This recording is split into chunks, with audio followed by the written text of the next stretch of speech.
नमस्कार, India news देख रहे हैं आप और मैं हूं आपके साथ सचिन दुबे। उत्तर प्रदेश विशेष की शुरुआत करते हैं।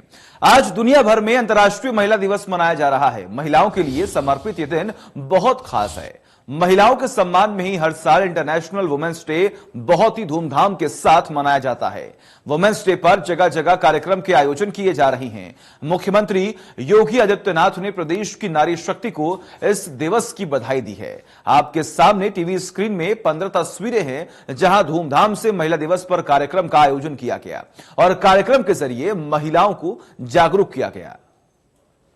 लखनऊ, सुल्तानपुर, लखनऊ, भदोही, हाथरस, मिर्जापुर, आगरा, फिरोजाबाद, सीतापुर, ग्रेटर नोएडा, सिद्धार्थनगर, गोंडा, कानपुर, जालौन और बाराबंकी में अलग अलग जगहों पर महिलाओं को सम्मानित भी किया गया।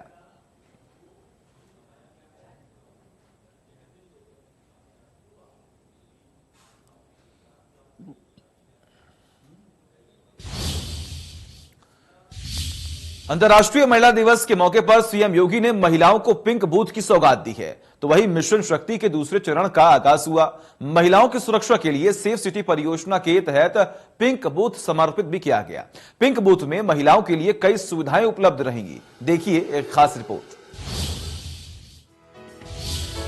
अंतर्राष्ट्रीय महिला दिवस के मौके पर उत्तर प्रदेश के मुख्यमंत्री योगी आदित्यनाथ के नेतृत्व में मिशन शक्ति के दूसरे चरण का आगाज हुआ। कार्यक्रम का आयोजन लखनऊ में इंदिरा गांधी प्रतिष्ठान में किया गया। इस दौरान महिलाओं के भयमुक्त वातावरण उपलब्ध कराने के लिए चल रही सेफ सिटी परियोजना के तहत पिंक बूथ समर्पित किया गया। इस दौरान 4 महिलाओं को मुख्यमंत्री योगी आदित्यनाथ ने उनके उत्कृष्ट योगदान के लिए उन्हें सम्मानित किया। लखनऊ के बाद सेफ सिटी योजना में वाराणसी, गोरखपुर, गौतम बुद्ध नगर, आगरा और प्रयागराज को शामिल किया जा चुका है। वहीं अब मेरठ, कानपुर नगर, अलीगढ़, बरेली, झांसी, मुरादाबाद और सहारनपुर को भी योजना में शामिल किया गया।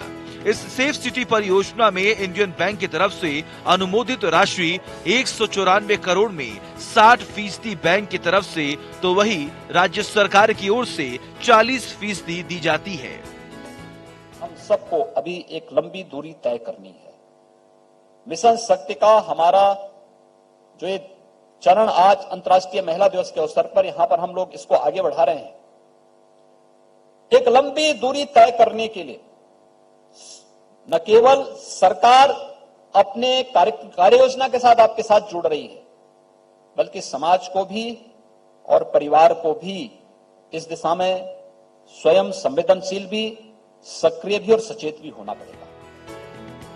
सेफ सिटी परियोजना के तहत पहले चरण में शहर के विभिन्न क्षेत्रों में महिला सुरक्षा के लिए 100 पिंक बूथ बनाए जा रही हैं। वहीं महिलाओं और बालिकाओं की सुरक्षा के लिए महिला पुलिस कर्मियों को 100 2 व्हीलर पिंक पेट्रोल और 10 4 व्हीलर पिंक पेट्रोल दिए गए हैं। शहर के 75 स्थानों पर विशेष सुविधा से लैस पिंक टॉयलेट का निर्माण भी कराया जा रहा है। सेफ सिटी परियोजना के तहत शहर के डार्क स्पॉट्स को चिन्हित कर वहां पर प्रकाश की व्यवस्था की जा रही है। पिंक बूथ में केवल महिला कर्मचारी रहेंगी। यहां सभी तरह के कम्युनिकेशन इक्विपमेंट रहेंगे। पिंक बूथ एक मंजिला होगा जहां ग्राउंड फ्लोर में ऑफिशियल काम होंगे। वहीं ऊपर एक रेस्ट रूम, किचन, स्टोर की जगह है। वॉशरूम भी बूथ के अंदर होगा। साथ ही सोलर प्लेट भी लगाए जाएंगे जिससे लाइट की परेशानी न हो। अगर हम सब एक साथ मिलकर के इस अभियान का हिस्सा बन सकें, जागरूक हो सकें, समाज को प्रेरित कर सकें, तैयार कर सकें, तो कोई कारण नहीं कि महिलाओं के सामने जो सुरक्षा का संकट कभी कभी आता है, इस संकट को दूर किया जा सकता है। सुरक्षा के सामने किसी प्रकार की कोई चुनौती नहीं, ये बात बहुत मजबूती के साथ और हर व्यक्ति इस बात को कह सकता है। लेकिन इसमें हर एक की आवश्यकता, हर एक व्यक्ति को जागरूक होना पड़ेगा।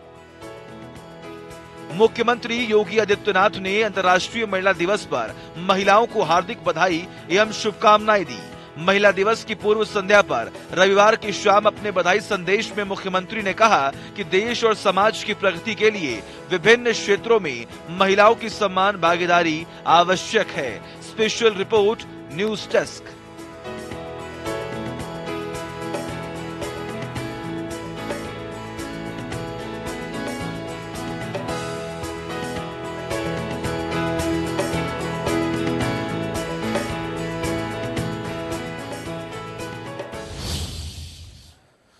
और वही सोनभद्र में महिलाओं को सशक्त बनाने के लिए जिले की 2 युवतियों ने आयुष्मान भारत की योजना की मदद से गांव की महिलाओं के शौचालय का निर्माण कराया। साथ ही महिलाओं को भयमुक्त बनाने का काम भी किया। स्वच्छ भारत मिशन और आयुष्मान भारत योजना में डीसीपी के पद पर तैनात दोनों युवतियों ने महिलाओं के लिए कई कार्य किए। देखिए रिपोर्ट। एक बड़ी कहावत है, जब कोई पुरुष सशक्त होता है तो सिर्फ एक व्यक्ति मजबूत होता है। जब कोई महिला सशक्त होती है तो पूरा परिवार मजबूत होता है, और जब परिवार मजबूत होता है तो पूरा समाज और देश मजबूत और समृद्ध होता है। पीएम मोदी अपने पहले कार्यकाल से ही इस कहावत को देश के विकास का मंत्र मानकर नए नए प्रयोग करते रहे। पीएम मोदी ने जितनी योजनाएं बनाई वो सभी महिलाओं को सशक्त और आत्मनिर्भर बनाने की थी। चाहे वह स्वच्छ भारत मिशन हो, चाहे उज्ज्वला योजना हो या फिर आयुष्मान भारत योजना हो, पीएम मोदी ये जानते थे कि भारत का विकास तभी संभव है जब तक कि देश की महिलाएं सशक्त, स्वस्थ और आत्मनिर्भर ना हो जाएं। वैसे तो हर लड़के लड़कियों का सपना होता है कि वो किसी बड़े शहर से अपने कैरियर की शुरुआत करें, लेकिन बड़े शहरों के चकाचौंध से दूर पीएम मोदी की भावुकता से प्रभावित होकर देश की हजारों लड़कियां और महिलाएं अभावग्रस्त और पिछड़े इलाके में पीएम मोदी के सपनों को पंख दे रही हैं और महिला सशक्तिकरण की मिसाल भी पेश कर रही हैं। ऐसा ही उत्तर प्रदेश के सबसे पिछड़े और नक्सल प्रभावित जनपद सोनभद्र के गांव की एक लड़की किरण सिंह ने सोनभद्र जैसे दुरहु इलाके में काम करने का फैसला लिया। स्वच्छ भारत मिशन में बतौर डीपीसी कार्यरत इस लड़की ने सोनभद्र जैसे बड़े पहाड़ी और पिछड़े जिले में दिन रात कड़ी मेहनत करके लगभग 2.5 लाख शौचालय का निर्माण कराया। बेसिकली मैं गांव से बिलोंग करती हूँ। जो मेरी प्राइमरी एजुकेशन थी वो भी गांव से ही हुई थी। बेसिकली जो हम लोगों ने बचपन में देखा, जब मैं सोचने लायक थी, जब मुझे समझ मेरी विकसित हुई, मैंने यही देखा कि हमारे गांव में, या हम सब लोग, हम भी गांव के ही रहने वाले थे, उसमें सब लोग बाहर जाया करते थे।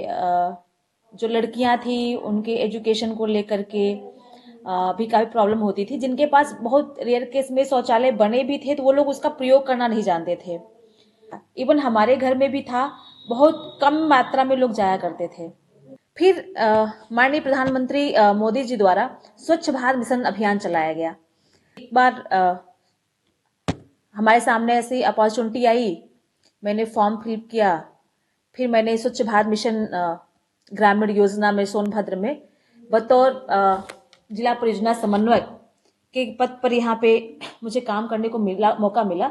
मैं यहाँ पे 2016 से पिछले 5 सालों से यहाँ पे काम कर रही हूँ। यहाँ की गरीबी देखकर मुझे ये महसूस हुआ कि यहाँ के लोगों को सबसे ज़्यादा ज़रूरत है ये जो सरकार की योजनाएं चल रही हैं वो उन तक पहुँचे, उनको सबसे ज़्यादा नीड है, बशर्ते बड़े शहर के अपॉर्चुनिटी, बड़े शहर के हिसाब से। मैं बहुत गर्व महसूस करती हूँ इस योजना से जुड़ने के बाद। मुझे इतनी अच्छी अपॉर्चुनिटी मिली है कि मैं डायरेक्ट आम लोगों से जुड़कर, जिनको बहुत ज़रूरत है इस योजना की, उनको लाभ दिलवा सकूं, उनकी समस्या सुन सकूं, बड़े अधिकारियों तक उनकी समस्या पहुंचा सकूं। ऐसे ही महिलाओं का सशक्तिकरण करने का बीड़ा डॉक्टर स्नेहा ने उठाया है। डॉक्टर स्नेहा का बचपन बड़े शहर में बीता है। इनके पिता सोनभद्र में सरकारी डॉक्टर के रूप में पिछले 15 सालों से सेवा दे रही हैं। डॉक्टर स्नेहा जब कभी सोनभद्र घूमने आती थीं, तो वो यहाँ की गरीबी और पिछड़ेपन को देखकर बेचैन हो जाती हैं। इनके मन में गरीबों के लिए, जरूरतमंदों के लिए कुछ करने की भावना आती थी, लेकिन कोई रास्ता नहीं था। लेकिन 2018 में जब आयुष्मान भारत योजना की शुरुआत हुई तो डॉक्टर स्नेहा ने फौरन इस योजना से जुड़ने का मन बना लिया और बड़े शहर के अच्छे खासे सुनहरे अवसर को छोड़कर सोनभद्र जैसे पिछड़े इलाके में सेवा को ही अपना कैरियर माना। डॉक्टर स्नेहा बताती हैं कि इस योजना से जुड़कर गरीबों की सेवा करके मुझे स्त्री होने का गर्व महसूस होता है, जिसके लिए प्रधानमंत्री और मुख्यमंत्री का आभार व्यक्त करती हूँ। यहाँ के लोगों को सबसे ज़्यादा ज़रूरत है ये जो सरकार की योजनाएं चल रही हैं वो उन तक पहुँचे, उनको सबसे ज़्यादा नीड है, बशर्ते बड़े शहर के अपॉर्चुनिटी, बड़े शहर के हिसाब से। तो इसकी वजह से मुझे बहुत प्रेरणा मिली कि मैं सोनभद्र जैसे महत्वाकांक्षी जनपद में काम करूं और इसीलिए मैंने एक ये सोनभद्र में सर्विस देना सबसे अच्छा अपॉर्चुनिटी समझा। मैं आयुष्मान भारत प्रधानमंत्री जन आरोग्य योजना से जुड़ी हुई हूँ। मैं डिस्ट्रिक्ट प्रोग्राम कोऑर्डिनेटर हूँ सोनभद्र की। ये माननीय प्रधानमंत्री जी और मुख्यमंत्री जी की अत्यंत महत्वाकांक्षी योजना है। वास्तव में पीएम नरेंद्र मोदी महिलाओं की ताकत को बखूबी पहचानते थे। पीएम मोदी ने योजनाओं के माध्यम से महिलाओं को सशक्त और आत्मनिर्भर बनाया, तो वही इस असीम क्षमता के लिए अब महिलाएं इस देश और समाज को सशक्त बना रही हैं। महिला सशक्तिकरण का इससे बेहतर उदाहरण पहले कभी देखने को नहीं मिला। इंडिया न्यूज के लिए विवेक श्रीवास्तव की रिपोर्ट। और वही भदोही में एक महिला ने तमाम डिग्रियां प्राप्त कर छात्रों की पढ़ाई का बीड़ा उठा लिया। यही नहीं, ऑनलाइन क्लासेस के जरिए महिला तमाम प्रतियोगियों को सरकारी नौकरी के लिए शिक्षा प्रदान कर रही हैं। कई छात्रों को निःशुल्क क्लास देकर शिक्षा के क्षेत्र में उनका सहयोग देखने को मिल रहा है। एक खास रिपोर्ट देखिए। शिक्षा ग्रहण करने के बाद रोजगार को लेकर बेरोजगारों की सबसे पहली पसंद सरकारी नौकरी ही होती है, लेकिन भदोही में एक महिला ने कई बड़ी डिग्रियां लेने के बाद खुद के प्रयासों पर विश्वास किया और वर्चुअल कोचिंग के माध्यम से हजारों प्रतियोगी परीक्षा के छात्रों को निःशुल्क और बेहद कम फीस में तैयारी करा रही हैं। उनके कई छात्रों का सरकारी नौकरी में भी चयन हो गया। सिर्फ YouTube पर उनसे 17,000 छात्र जुड़कर निःशुल्क प्रतियोगी परीक्षा की तैयारी कर रही हैं, तो उनके ऐप के माध्यम से बेहद कम फीस में भी काफी संख्या में छात्र जुड़े हैं। में वो लोग जो घर पे किसी वजह से बाहर क्लासेस लेने नहीं जा पाते हैं, बहुत सारी ऐसी महिलाएं हैं, बहुत सारे ऐसे स्टूडेंट हैं जो शिक्षा बहुत महंगी है, तो इसलिए वो बहुत सारी कोचिंग्स की फीस को अफोर्ड नहीं कर सकते हैं।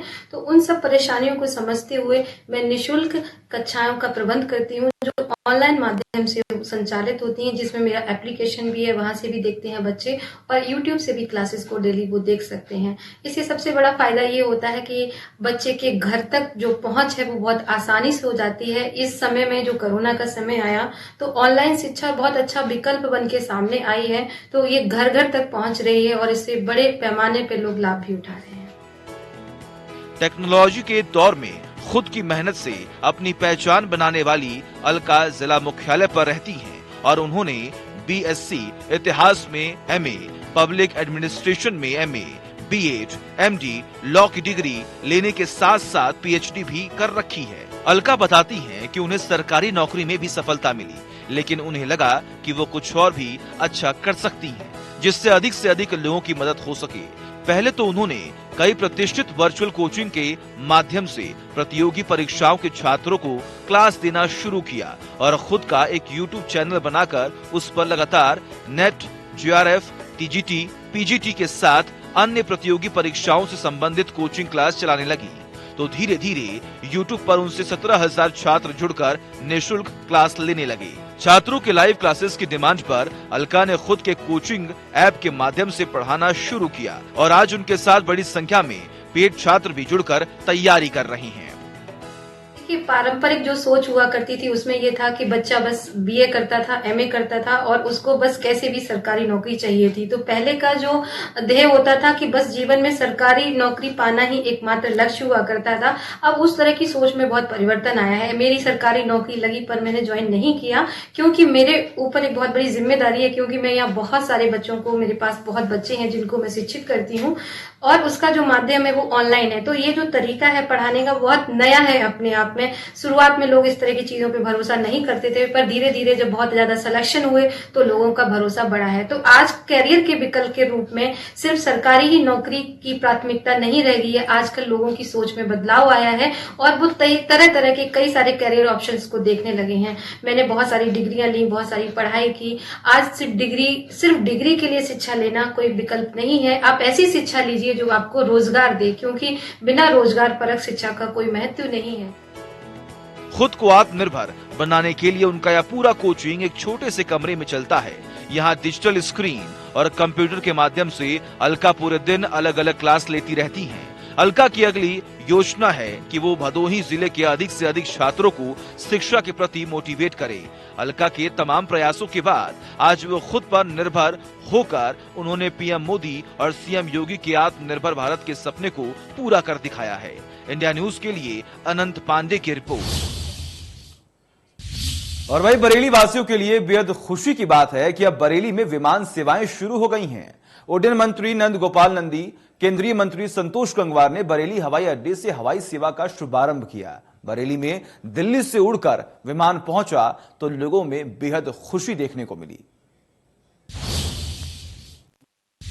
अंतर्राष्ट्रीय महिला दिवस के मौके पर सरकार ने बरेली वासियों को हवाई सेवा का तोहफा दिया है।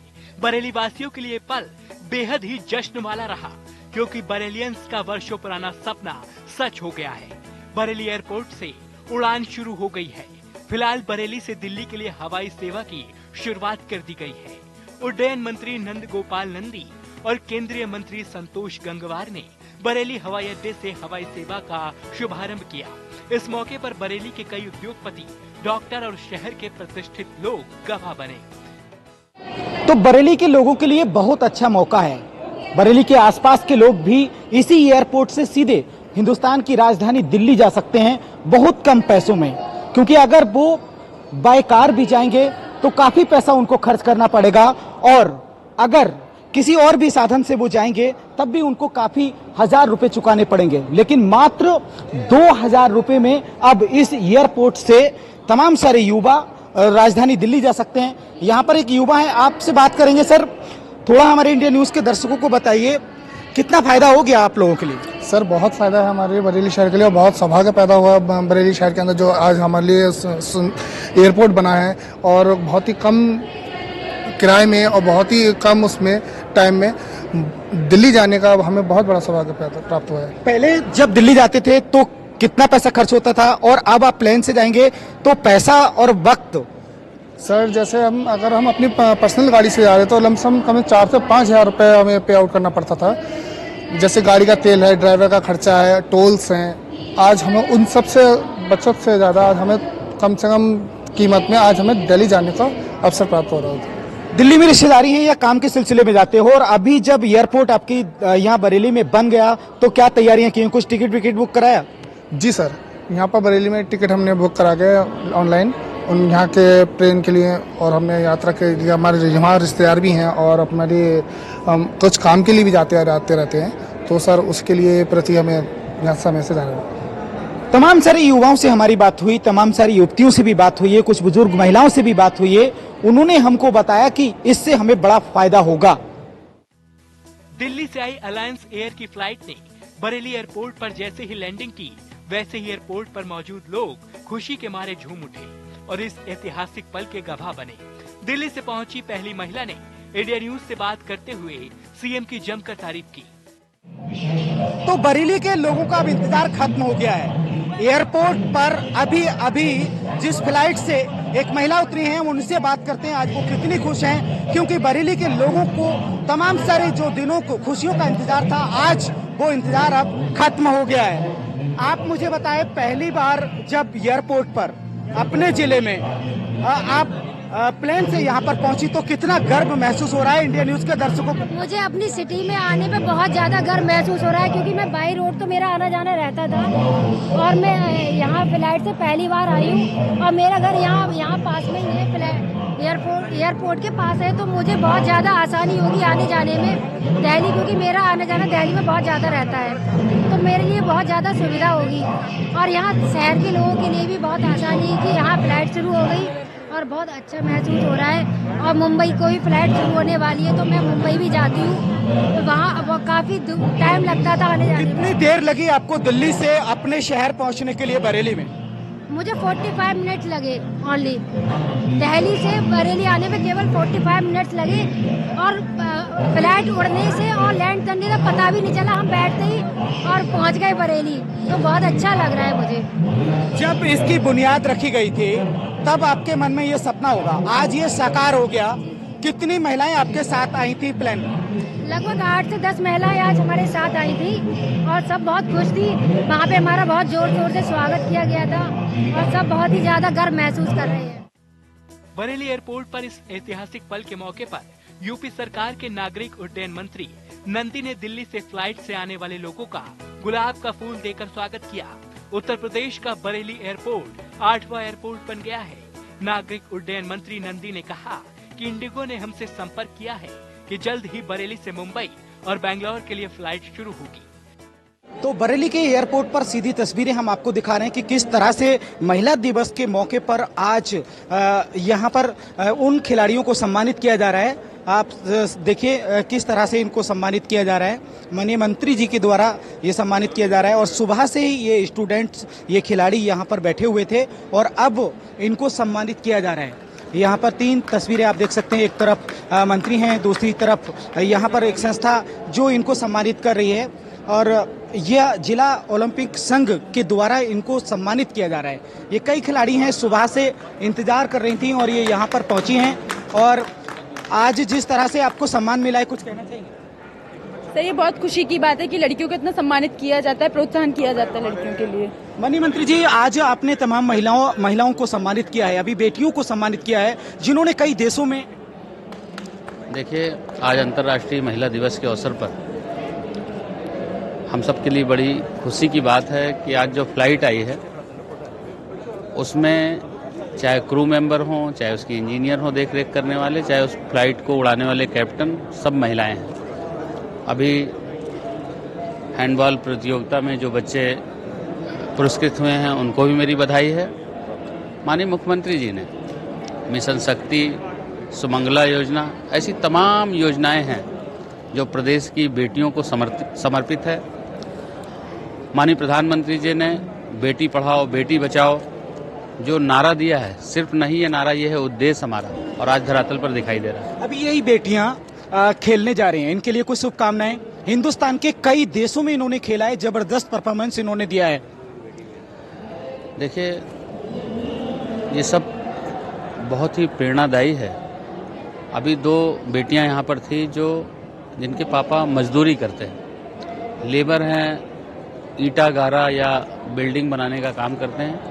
उनकी बच्ची जब इतने बड़े मुकाम को हासिल करती है तो निश्चित रूप से ये दर्शाता है आज हमारे देश का गौरव और हमारे देश के जो प्रधानमंत्री हैं, प्रेरणा स्रोत हैं, उन्होंने कहाँ से सफ़र शुरू करके कहाँ तक पहुँचे। इसी तरह से माननीय मुख्यमंत्री जी हैं। हम यही कहना चाहते हैं कि हमारे प्रधानमंत्री जी, हमारे मुख्यमंत्री जी जो योजना बनाते हैं, तो प्रधानमंत्री जी जब योजना बनाते हैं तो इस देश में 130 करोड़ लोगों के लिए बनाते हैं, उनके सारी सुख सुविधाओं को देखते हुए। माननीय मुख्यमंत्री जी इस प्रदेश में रहने वाले 24 करोड़ लोगों को ध्यान में रख करके योजनाएं बनाते हैं, उसी का परिणाम आज धरातल पर दिखा। बरेली का जो एयरपोर्ट है अभी, जिस पर आज आपने तमाम महिलाओं को इतना सम्मान दिया है, ये सरकार के लिए और लोगों के लिए कितना? देखिए, सरकार का काम है लोगों को सुविधा मुहैया कराना और हमारी सरकार आम जनमानस को समर्पित है। इस देश के प्रधानमंत्री जी, इस प्रदेश के माननीय मुख्यमंत्री जी इस प्रदेश के एक एक व्यक्ति के लिए उनका हर क्षण हर पल समर्पित है। बरेली की फर्स्ट फ्लाइट के फर्स्ट पैसेंजर्स काफी खुश नजर आए। लोगों का कहना है कि अगर दिल्ली के लिए रोजाना सुबह और रात को फ्लाइट हो तो सबसे ज्यादा फायदा बरेली वासियों को होगा। Bureau report, India news, UP Uttarakhand. चलिए, वक्त एक छोटे से ब्रेक का। खबरों का सिलसिला लगातार जारी है।